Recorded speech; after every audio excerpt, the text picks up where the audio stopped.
Olá, boa noite. Está entrando no ar o nosso Bom Dia Entrevista. Na noite de hoje, nós vamos conversar um pouquinho com a enfermeira, professora dos cursos de enfermagem e medicina veterinária da URI, professora Marciane Kessler, que já está aqui ao meu lado. A prof. Marciane, que recentemente também defendeu aí o pós-doutorado. E aí nós vamos explicar um pouquinho de como é que foi esse ingresso na área de epidemiologia. Prof, boa noite, seja bem-vinda. Vamos falar um pouquinho da sua trajetória, né? Como que tudo começou, como é estar nesse universo da epidemiologia, que é tão amplo, tão difundido, principalmente a partir da pandemia, certo? Boa noite a todos os ouvintes, boa noite, Isabel. Bom, contando um pouquinho rapidamente da minha trajetória, né? Eu sou enfermeira da área da saúde pública, né? Então, eu cursei enfermagem na Universidade do Estado de Santa Catarina, em Chapecó. Na época, o curso ele tinha ênfase em saúde pública, né? E a epidemiologia e a saúde coletiva foi algo muito forte nesse curso, que me acompanhou todos os semestres, né? E isso fez despertar em mim esse interesse pela epidemiologia, né? Então, depois da graduação, eu atuei na assistência como enfermeira de uma estratégia de saúde da família, segui com especialização também na área de saúde coletiva, ESF, que é a estratégia de saúde da família. E após, eu fiz a escolha, então, de continuar estudando, fiz um mestrado em enfermagem pela UFSM, segui com o doutorado em ciências pelo programa de pós-graduação em enfermagem da UFPEL, né, porque eles tinham uma linha de pesquisa muito forte em epidemiologia, então por isso a escolha de ir para lá. Fui orientada por uma enfermeira epidemiologista, a professora Elaine Tumé. E dentro desses meus estudos, né, e pesquisas durante o doutorado, eu já vinha estudando a questão da determinação social da saúde, iniquidades em saúde, epidemiologia do envelhecimento, né, importância da estratégia de saúde da família para a melhoria da saúde da população, e eu vi a necessidade de aprofundar meus estudos nessa área dos determinantes sociais. Né? Então, aí, lendo estudos e pesquisas de pessoas da área do mundo inteiro, eu descobri né, que eu queria muito ir para o Instituto de Equidade em Saúde, que é do Departamento de Epidemiologia da UCL. UCL é a University College London, localizada em Londres, na Inglaterra. Né? Então, eu tentei um edital para um doutorado sanduíche, consegui a bolsa de 10 meses e fiquei 10 meses nesse instituto, trabalhando e pesquisando com pesquisadores do mundo inteiro, reconhecidos no mundo inteiro, né, e aprofundando minha área, meus estudos na área dos determinantes sociais e importância de políticas que podem melhorar a saúde da população e promover equidade em saúde. Né? Então, eu retornei, finalizei meu doutorado início do ano de 2020, né? E logo em seguida eu tive a oportunidade, então, de ingressar num pós-doutorado no melhor programa de epidemiologia do Brasil, que é o da UFPEL, né, em Pelotas, que eu finalizei agora no mês de dezembro. Que bacana, né, prof? Quer dizer, sem dúvida alguma, um compartilhar de conhecimentos que foi imprescindível.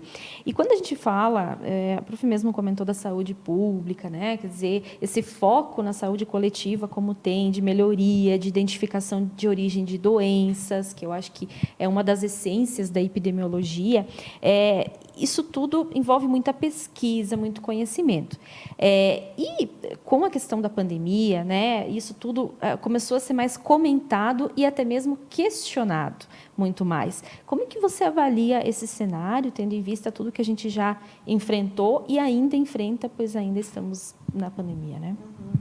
Bom, Isabel, ao meu ver, né, considerando hoje que a epidemiologia é algo tão em evidência hoje, né, se formos olhar, há pouco tempo atrás, as pessoas nem sabiam o que era epidemiologia, tão pouco o que era uma epidemia, uma pandemia e uma endemia. Hoje, são palavras que estão no linguajar das pessoas, né? Então, ao meu ver, qual que é a minha opinião? É que tudo que está em evidência começa a ser falado mais e começa a ser questionado mais e opinado, né? Então, a questão da epidemiologia, como ela surgiu com o estudo de epidemias antigamente, apesar de hoje, dentro da epidemiologia, a gente tem várias áreas de estudo, por exemplo, doenças crônicas, serviço de saúde, a própria determinação social da saúde, né? Mas ela surgiu com foco de estudo de epidemias, né? Então, hoje, ela está no linguajar das pessoas e as pessoas conhecem a partir dessa epidemia Covid-19, né? E as pessoas têm muito acesso à informação, né?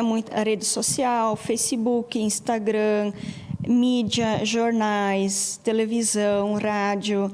Então, é acesso a muita informação que é algo muito positivo, né?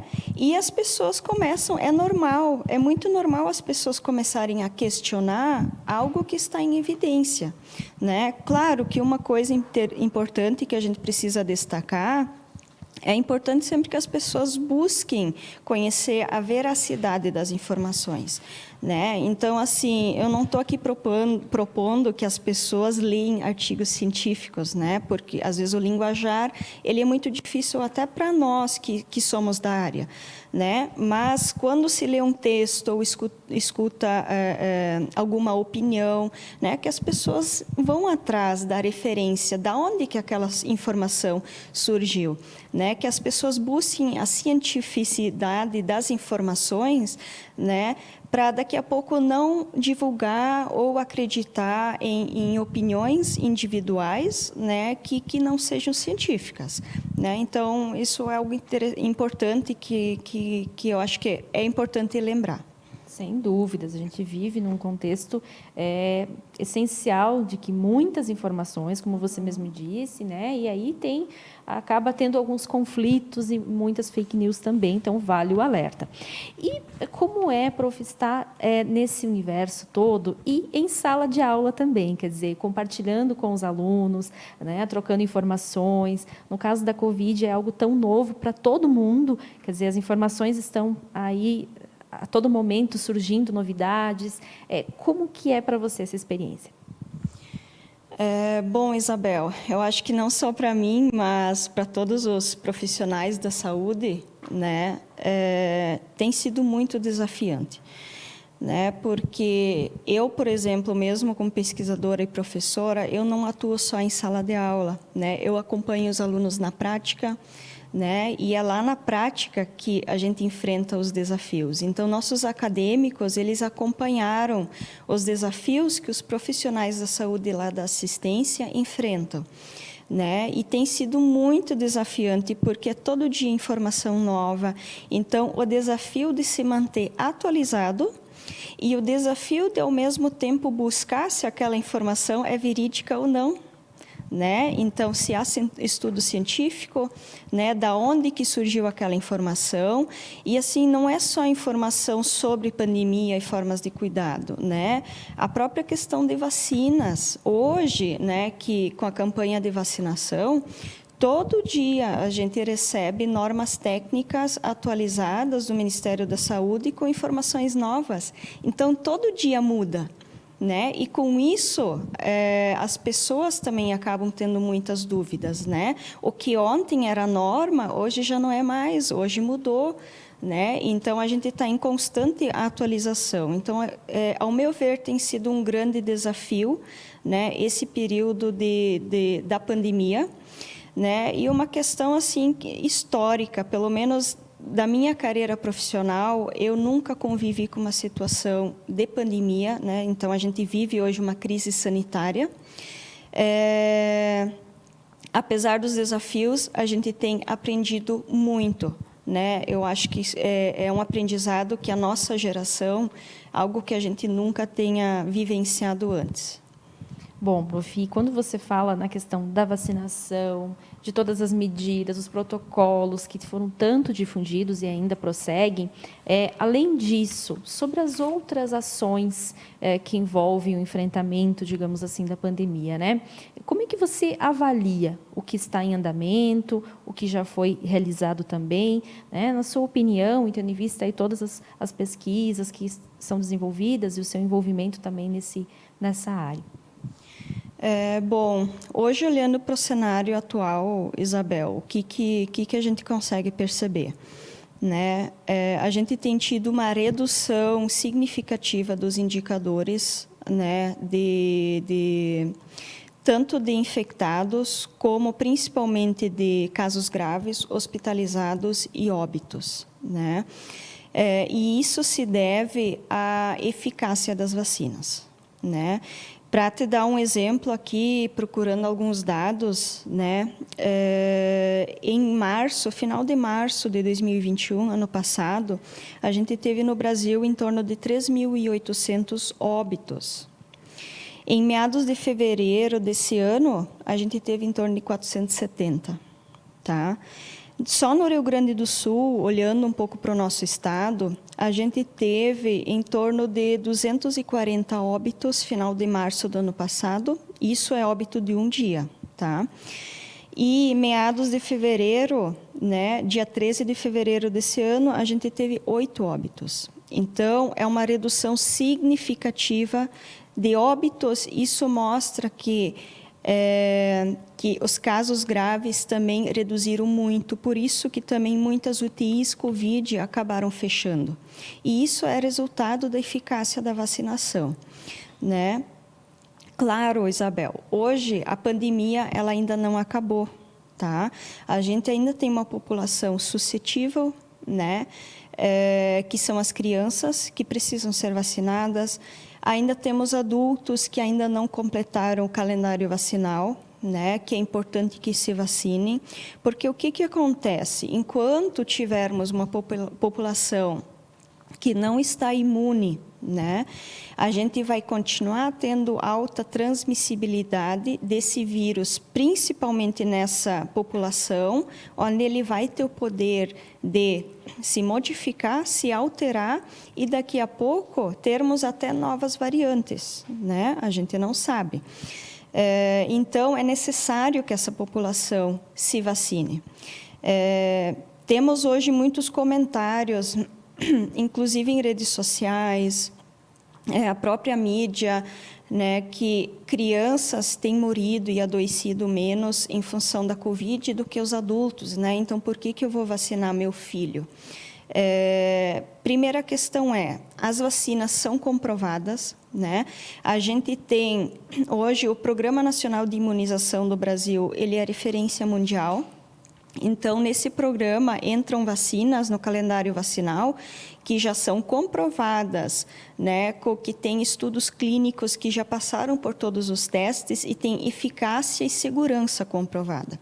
Né? Então, não tem por que não vacinar o meu filho. Né? Não tem por que não incluir essa vacina no calendário vacinal das crianças. Segunda questão.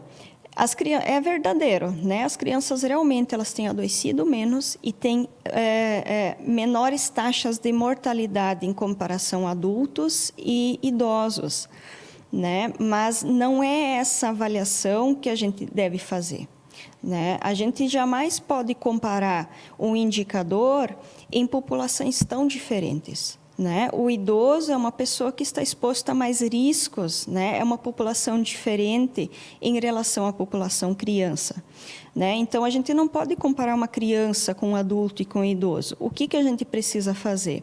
Vamos comparar, então, a taxa de mortalidade de Covid em crianças com a taxa de mortalidade de outras doenças infecto-contagiosas também em crianças. E se a gente fizer essa análise, se a gente olhar para esses dados, a gente percebe que a Covid hoje já matou mais crianças do que alguns anos atrás o rotavírus, influenza, que hoje, inclusive, já tem vacinas no calendário vacinal. Né? Hoje, a Covid é a segunda causa de morte em crianças no nosso país. Então, é um problema de saúde pública que precisa de uma política pública. Bom, então, uma vez vacinando essa população e com o aumento da cobertura vacinal, quais que são as estimativas, as tendências? Não é algo que hoje a gente pode afirmar com certeza, né? Mas a tendência é o quê? Que essa pandemia que hoje ainda vivemos, ela com o tempo se transforme numa endemia. Né? Qual a diferença? Pandemia é uma epidemia que ocorre em mais que 3, 4 países, que é o número de casos descontrolados e você não tem como prever o que vai acontecer amanhã. Né? Já a endemia são casos localizados em algum local, né? Que é possível estimar e é muito mais fácil controlar. Um exemplo hoje de endemia, por exemplo, febre amarela, dengue, né? Então, a tendência, a gente vai passar a conviver com esse vírus para sempre, ele não vai deixar de existir de um dia para o outro, né? Mas ele, com o tempo e com o aumento da cobertura vacinal, vai ser muito mais fácil de controlar ele e ele vai começar a causar cada vez menos efeito negativo na saúde da população. Certo. E assim, doutora Marciane, um ponto que eu acho que a gente precisa frisar também, do mesmo modo que as crianças, por exemplo, que não foram vacinadas ainda, elas podem transmitir, elas podem continuar transmitindo o vírus também. Assim como, eu gostaria que você explicasse um pouquinho como que funciona no caso dos adultos. Por exemplo, um adulto que não se vacinou, né, e está com a Covid, e ele transmite. Uma pessoa que recebeu a vacina, está vacinada, tomou as 3 doses. O risco que ela tem, né, ela pode, sim, pegar a Covid, mas ela pode ter uma carga viral mais forte. Gostaria que você explicasse um pouquinho como que funciona isso. Bom, o que acontece com a vacina? Né? Você, uma vez com o calendário vacinal completo, o teu sistema imune, ele cria defesas contra aquele vírus. Né? Então, o vírus ele vai ter menos poder de se multiplicar no teu organismo, porque eu tenho as células do sistema imune que vão lá, bloqueiam aquele vírus, né? Então, ele vai ter menos chance de se desenvolver no teu organismo e, consequentemente, menos chance de causar algum dano. Já diferente numa pessoa que não tem a vacina. Né? Tanto se hoje, se formos olhar para os dados de hoje, a gente ainda tem alguns casos de internações, né? Pessoas que ficam com uma situação de saúde mais grave e continuamos tendo mais alguns óbitos. Mas quem que são essas internações e esses óbitos? Algumas delas vacinados, sim, mas pessoas que têm algum risco de saúde ou pessoas de mais idade. Hoje a gente não tem mais pessoas jovens internando, né? E internando em UTI, por exemplo, e morrendo. Né? Quem interna hoje? Apesar de daqui a pouco a pessoa ter a vacina, mas são pessoas que têm algum fator de risco. E a gente sabe que o coronavírus ele não age sozinho. Né? Ele age junto, ele se associa a um outro fator de risco que a pessoa já tenha, né? E agrava a situação de saúde dele. Tá? Então, hoje, pessoas... dificilmente a gente vai ver uma internação, hoje, nos dias atuais, de uma pessoa que está imunizada e que não tem fator de risco, como, por exemplo, doenças crônicas. Certo, prof. Bom, e em relação aos investimentos na área de epidemiologia, principalmente nesse contexto todo que a gente está vivendo, como que você observa, né, esse incentivo mesmo para promover mais estudos, que a gente sabe que eles são permanentes e vão continuar, principalmente a Covid, que é uma coisa tão nova. Mas, no geral, como que você observa isso, especialmente no nosso país, considerando, inclusive, a sua experiência no exterior? Bom, Isabel, essa é uma questão bastante discutida em sala de aula, né, e nas nossas pesquisas. Apesar de todos os resultados e benefícios que o nosso sistema único tem trazido para a população, ele sempre foi um sistema subfinanciado, né? No entanto, esses últimos anos, né, a questão ela tem se agravado, porque a gente tem tido decretos de congelamento de gastos, isso automaticamente reduz os gastos da saúde pública, Sistema Único de Saúde, e também, principalmente na atenção primária. A gente tem, a atenção primária ela foi muito afetada em função dessa redução do financiamento, né, e aí entra ainda essa crise sanitária, né, que precisaria de maior investimentos. Então, o que a gente percebe hoje?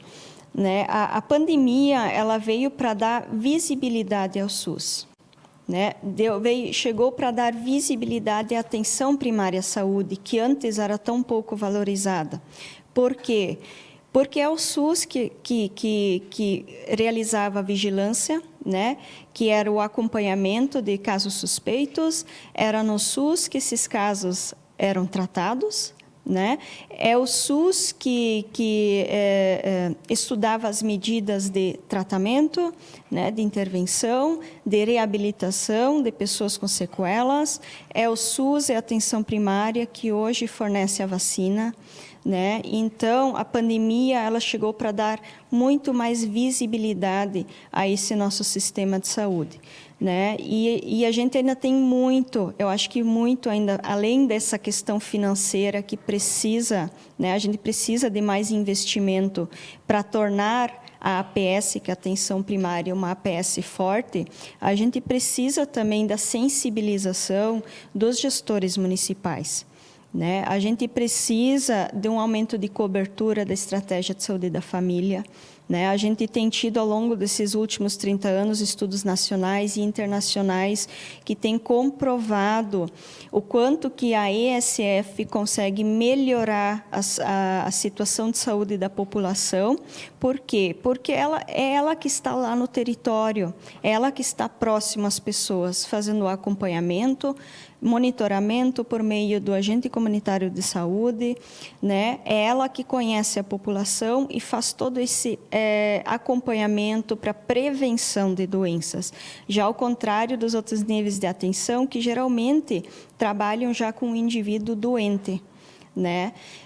Então, a gente tem muito ainda a fazer, né? E é importante que os gestores municipais estejam sensibilizados para isso, né? Precisamos de um aumento da cobertura da estratégia de saúde da família, aumento da cobertura de agentes comunitários de saúde no território, né? E o esforço e investimento para que os princípios do SUS e os atributos da atenção primária, eles sejam realmente efetivados no território, porque é isso que vai contribuir para a melhoria da saúde da população, principalmente aquela mais carente e que mais precisa do serviço. Com certeza, envolve aí um trabalho desde a prevenção, como você falou, né?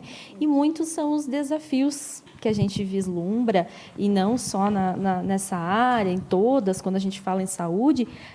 E essa expressão de desafios, né, doutora Marciane, foi muito citada ao longo desses últimos mais de 2 anos aí. Como que você vislumbra um cenário aí a médio prazo, né? Não vamos nem falar a longo prazo, mas a médio prazo, tendo em vista a questão dos pacientes do atendimento pós-Covid.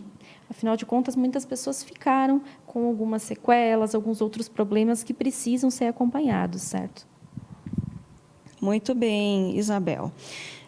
Bom, se olharmos a questão da estimativa e tendência focando na pandemia, né? Então, é um pouco daquilo que eu já comentei anteriormente. Hoje não tem como afirmar com certeza o que vai acontecer.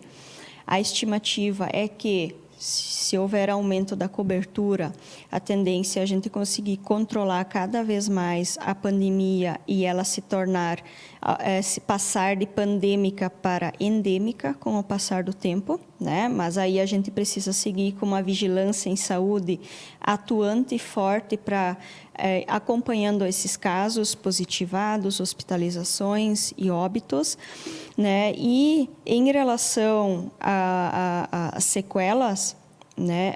O nosso serviço de saúde ele precisa estar preparado. E aí, quando a gente fala em sequelas, Isabel, a gente não fala só em condições físicas, né? A gente fala também em condições mentais. A gente tem tido uma grande busca, né, por instituições da sociedade que buscam ajuda, porque as pessoas, inclusive crianças, adolescentes, adoeceram mentalmente nesse período de pandemia, né? Porque tudo mudou, as relações sociais mudaram, a vida das pessoas mudou, a gente teve restrição de contatos, né? E eu acho que a população mais afetada em relação a isso foram as crianças, adolescentes e idosos, né? Então, a gente vai precisar de um serviço de saúde preparado e profissionais capacitados para lidar com isso, né? E, principalmente, uma atenção primária à saúde que consiga cumprir com o seu papel, né? Acompanhar essa população, dar esse suporte à população, que não é só físico, novamente, é psicológico também, né? E falando em desafios, Isabel, a gente não pode deixar de mencionar que, com essa pandemia, o processo de trabalho dos profissionais e de todo o serviço de saúde, ele teve que mudar muito. E a prioridade passou a ser a pandemia, né? Mas a população, ela não deixou de ter hipertensão, diabetes, câncer, problemas cardiovasculares, problemas crônicos, respiratórios crônicos. A população continuou com os seus problemas crônicos e, inclusive, nesse período, como o processo de trabalho da atenção primária à saúde mudou, essas pessoas, pelo isolamento social, né, e pelo próprio serviço de saúde não dar conta de toda a situação de saúde e passou a priorizar a pandemia, que era o que estava matando a população, essa população, por vezes, possa ter ficado desatendida, sem acompanhamento. Então, qual que é a tendência agora para curto e médio prazo? Essa população com condições crônicas, ela vai vir a agudizar. O que é uma agudização? É uma piora da sua condição crônica, que vai necessitar de hospitalização, né? Daqui a pouco uma UTI ou até uma cirurgia de emergência, né? Então, nosso serviço precisa estar preparado para essas condições, né? Outro desafio, finalizando aqui, que a gente precisa destacar, essa pandemia deixou muito visível a desigualdade social, né? Quem que mais internou, quem que mais foram os principais casos graves, quem que mais morreu em função da pandemia, foram aquelas pessoas de maior vulnerabilidade social, aquelas pessoas que não puderam se isolar, né? Aquelas pessoas que não têm as mesmas condições de se cuidar do que a população financeiramente, com uma condição financeira um pouco melhor e mais estável, né? E a pandemia veio novamente, né, para evidenciar essa desigualdade, e o nosso serviço de saúde precisa atentar para isso. Isso é determinação social da saúde, né? A gente tem estudos que comprovam isso.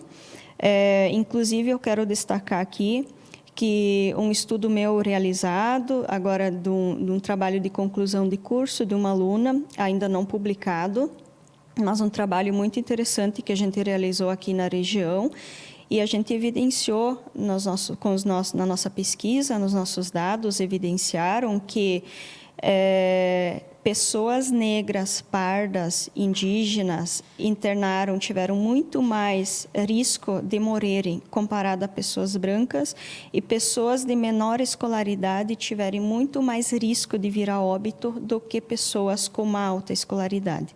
Isso mostra aqui mesmo na nossa região que a desigualdade social, ela existe, e que as condições sociais, elas determinam a saúde, o quanto que as pessoas adoecem, né, e o risco que as pessoas têm de morrerem, de virem ao óbito. E isso é algo que o serviço de saúde precisa estar atento, né, e oferecer acesso, e não só acesso, mas um acesso de qualidade para essa população que não tem condição de buscar, por exemplo, um plano de saúde ou um serviço privado.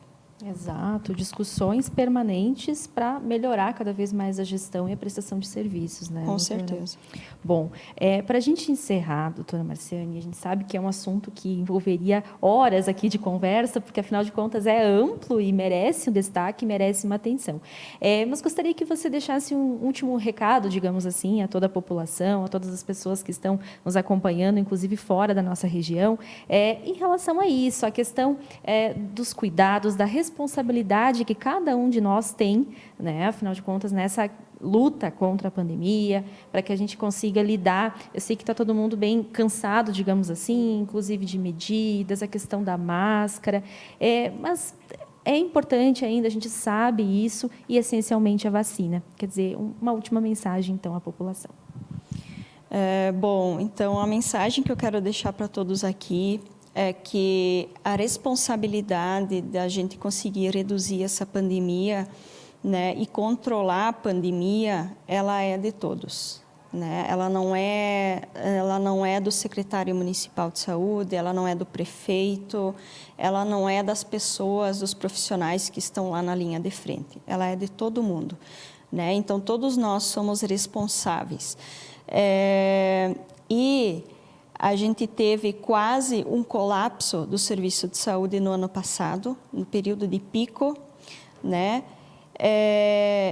O serviço de saúde, a gente só não entrou em colapso porque as pessoas, em sua maioria, auxiliaram, né, para que isso não acontecesse. Isolamento social, uso de máscara, álcool gel, né? Então, a gente precisa se cuidar e, como eu comentei antes, essa pandemia ainda não está no fim, a gente está conseguindo controlar ela, sim, mas ela ainda não acabou e a gente precisa seguir se cuidando porque temos aí pessoas ainda suscetíveis, principalmente hoje o nosso grupo de crianças, né? Então, pais, levem as crianças para serem vacinadas, tá?